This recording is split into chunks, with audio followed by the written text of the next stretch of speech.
very good morning student. Now we'll start our new chapter 11, new empires and kingdoms. So this chapter is started with one story of a boy who was going to play an act as a king, and in this play he is going to play the role of Samundragupta. Okay, so in this chapter we'll study about the Samundragupta. He was a famous ruler of Gupta dynasty.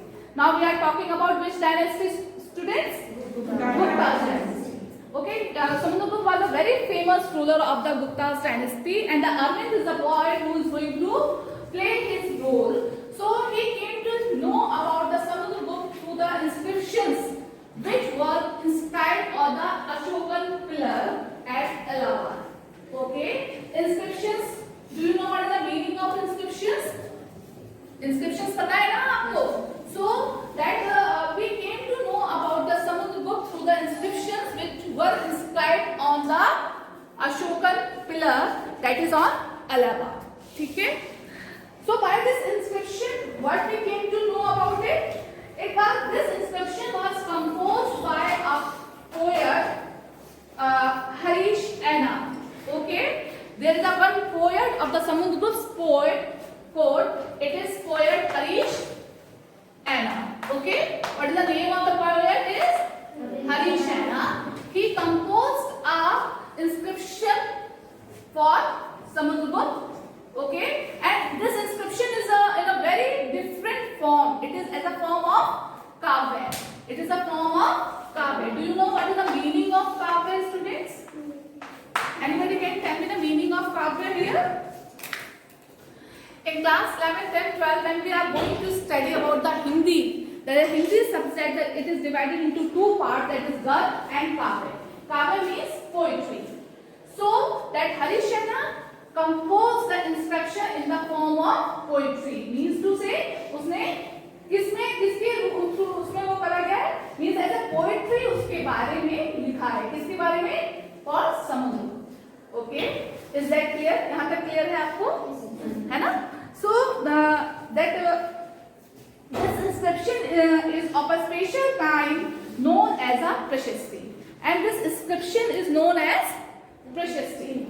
What is the meaning of prashasti? You know that, students? It is a special kind. It is known as prashasti. Prashasti is a Sanskrit word, student. It means is that in praise of. What is the meaning of prashasti? In praise of. Means किसी की भी प्रशंसा में लिखना. In praise of, किसी की तारीफ में लिखना. Okay? And it is a Sanskrit word. Prashasti is a Sanskrit word. So Harish Anna composed a prashasti in the form of kavya. To whom he has composed it? For Samundragupta. And Harish Anna was the poet and the minister in Samundragupta's court. Harish Anna कौन थे? Poet थे और minister भी थे किसकी court के? Samundragupta के. So we came to know about all these things about the Samundragupta through the prashasti.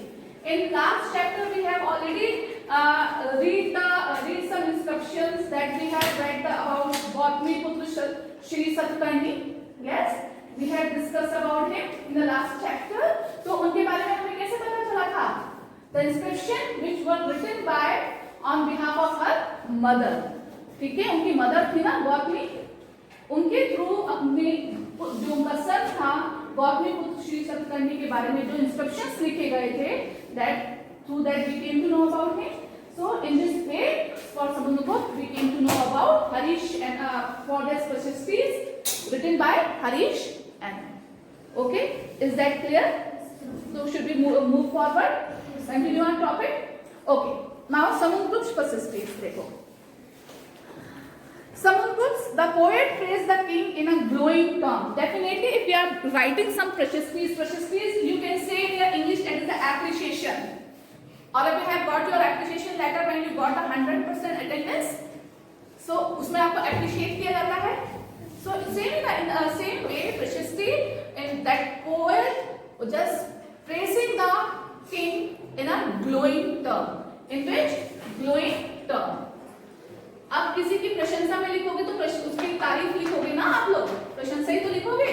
Bad qualities you will not mention in their अब किंग्स के बारे में कोई गलत वर्ड्स तो यूज कर ही नहीं सकता था that time.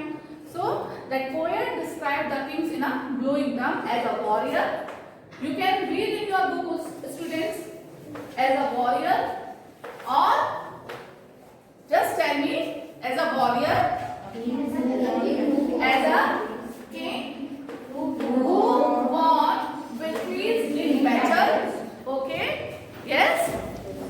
As a warrior, as a king, he was learned. To whom he was talking? About Samudragupta. We are talking about Samudragupta. So he was learned and he was best of poets. Means सब कवियों का सबसे प्रिय कौन था? Samudragupta. He was best of poets. Means you can say that he is a poet also and he is the lovable by all the poets. ठीक है? Is that clear? So in Prashasti, the poet praised the king in a glowing term as a warrior, as a king who won victories in battle, who was learned and the best of poets. He is also described as equal to the god. Even he was compared by the god. So he is described as a god. क्योंकि in an ancient time, kings just look like a god to their subject. Okay. The Prashastis was composed in a very long sentence. Here is a part of one such sentence. As the Prashastis was so very long, but we cannot explain each and everything here. So in your book there is a one line of the Prashastis. It is talking about the Samudragupta as the warrior के रूप में, whose body was most charming, being covered with the platinous beauty of the marks of hundreds of scars caused by battle axes, arrows, spikes, spears, barrel darts, swords, in iron club, javelins, barrel arrows, long arrows, and many other weapons. In this Prashasti, when we are talking about the sentences, Samudragupta as a warrior, ठीक है? Warrior means योद्धा. तो उनकी body कैसी है? The body, it was just explaining this physical appearance. Okay, so physical appearance, that body is very charming, being covered with platinous beauty of so many 100 marks, scars. उनकी पूरी body पे क्या है? 100 scars हैं, निशान हैं. किसके? Swords के, the scars of swords, arrows, long arrows, yes, spikes, spears. That the body was charming and glowing with these scars. ठीक है? Do you understand this thing? Yes, students?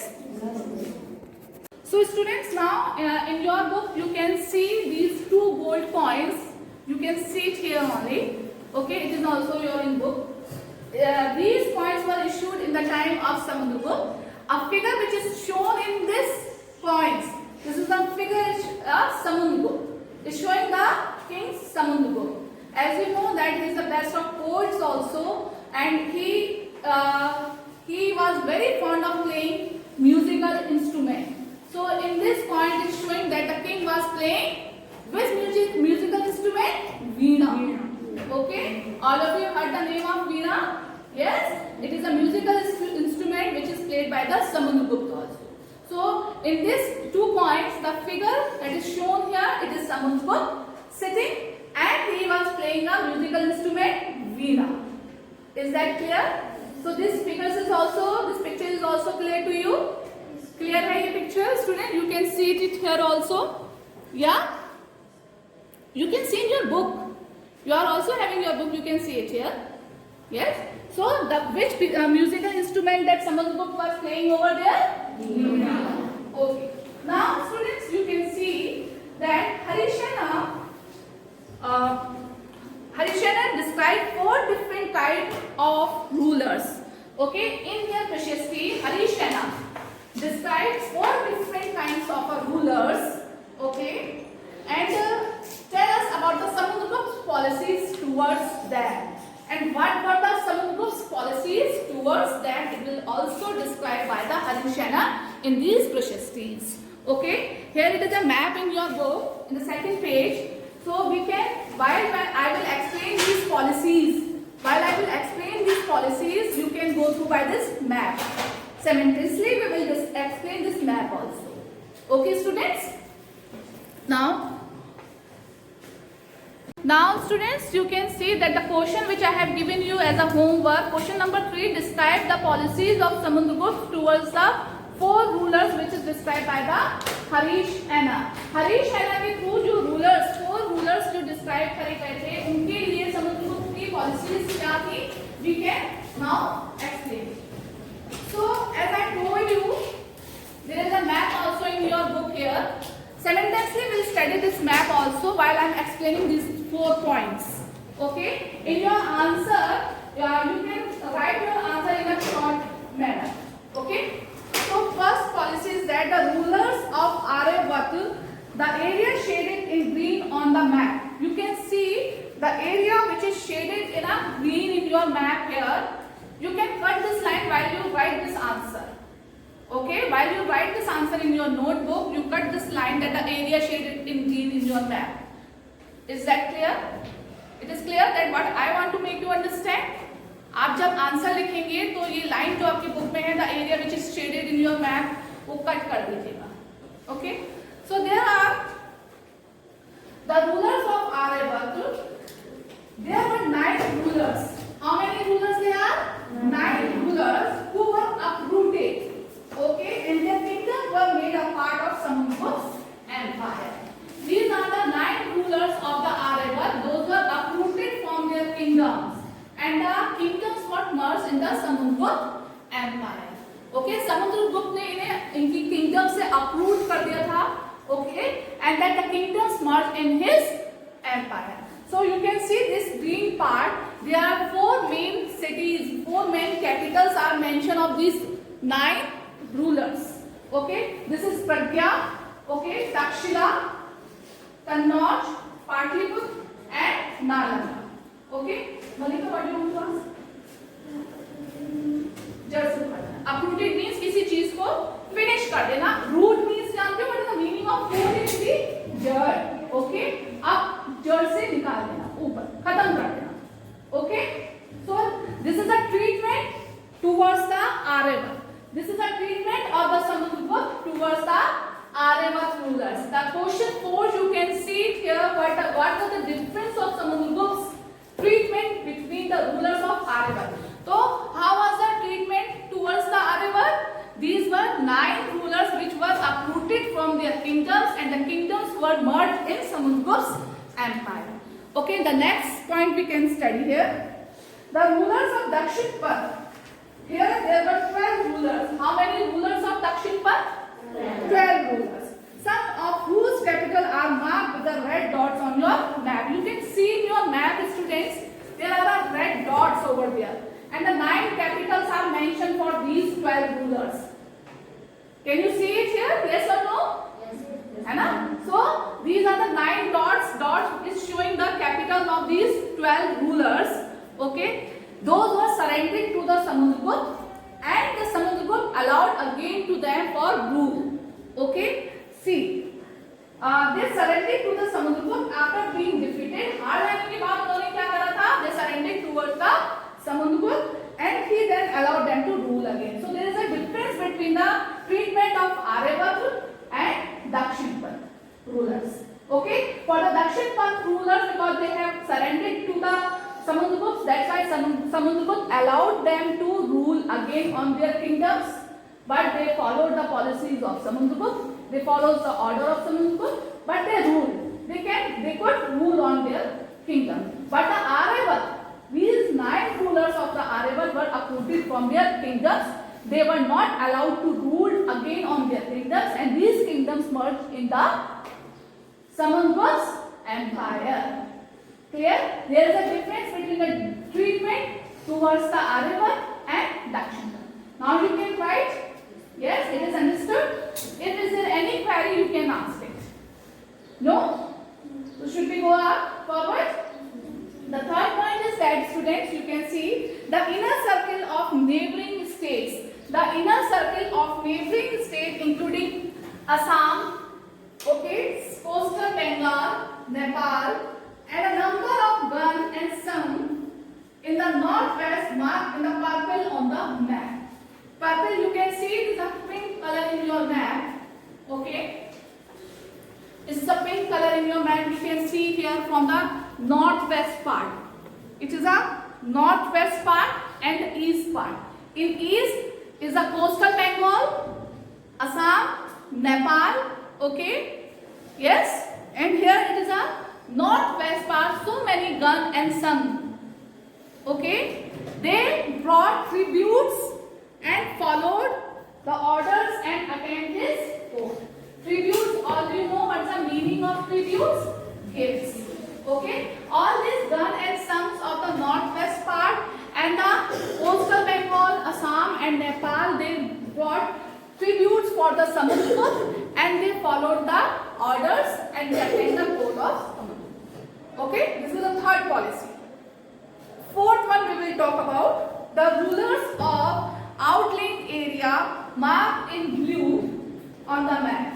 Okay, you can see your map here. This is a blue area which is showing in the Central Asia. Okay, this is Central Asia. It is a blue one. Okay, this is the rulers of the outlying area. Perhaps the descendants of Kushan and Sakas. Kushan dynasty we have seen in the map of Silk Road. So it was out of India. It is in Central Asia. Yes. तो ये लोग कौन थे? Descendant थे किसके? कुषाण के और शाकास के. ठीक है?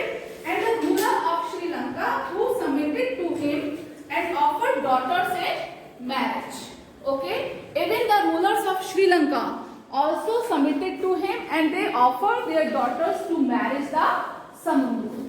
Okay? Now I'll just make you clear here that this rulers of outlying area. Outlying area means जो बाहर का area है which is shown in a blue color. Okay, is that clear? You can see in your map also, students. It's shown in a blue color. Perhaps the descendants of Kushan and Shakas and the rulers of Sri Lanka. Sri Lanka is a different country, you know that, है ना?